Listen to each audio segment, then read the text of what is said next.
The human immune system, the body's defense against disease.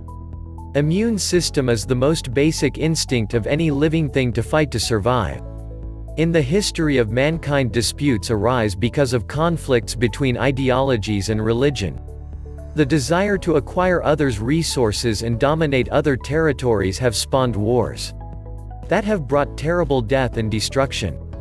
In the similar fashion, bacteria, viruses and other molecular elements can be seen as parties in conflict inside the new battlefield, the human body. A person's body is considered the territory with all its abundant resources. The division that protects the territory, just like the armed forces in different countries, is called the immune system. If the armed forces makes use of a group of people and weaponry for defense, the immune system also has its group of cells and chemicals. As a systemic and carefully organized scheme is needed in fighting in order to win, the protecting system of the human body also makes use of what seems to be a well-planned strategy. Like any other system, however, human immunity also has its weaknesses and imperfections. The immune system is created to protect the body from dangerous intruders called pathogens. A pathogen, upon invasion of the territory, will seek to utilize its resources in order to survive. The survival of the pathogen within the body results to infections. The type of infection that develops corresponds to the kind of pathogen that has formed it. It can either be a viral infection such as in common colds, a bacterial infection like cholera, a fungal infection such as candidiasis, yeast infection, or a parasitic infection like malaria. Either way, infections cause diseases that are detrimental to people and may further lead to their death. However, the human body, just like any other territory, will not just stand by during the invasion. Upon detection of intruders, its immune system will automatically react with the similar instinct to survive. Coded instructions within cells and other substances enable a strategically implemented process of protection.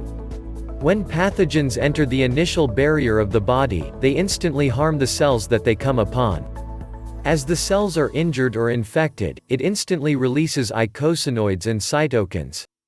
These two serve as signals that will cause further reaction within the immune system. Eicosanoids cause the blood vessels to dilate so that the blood will rush into the area, and it also attracts white blood cells to respond. The increased blood flow results to inflammation, which is characterized by redness and swelling.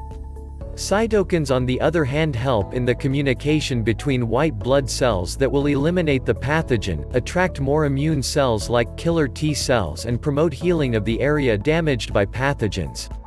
This mechanism of the immune system, however, as said earlier, has its weaknesses and imperfections. Some pathogens, being more complicated to destroy, sometimes have better chances of survival and to proliferate. When a human's immune system is not anymore able to fight, external help is needed, such as antibiotics. Several antibiotics, however, are not 100% efficient and leave some bacteria to survive.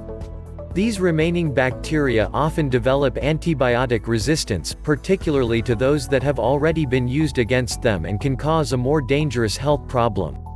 Newer antibiotics are then necessary in these situations. That's all for today, thanks for your time. If the information was helpful, leave a comment and let us know. Subscribe our channel and press the bell for instant updates.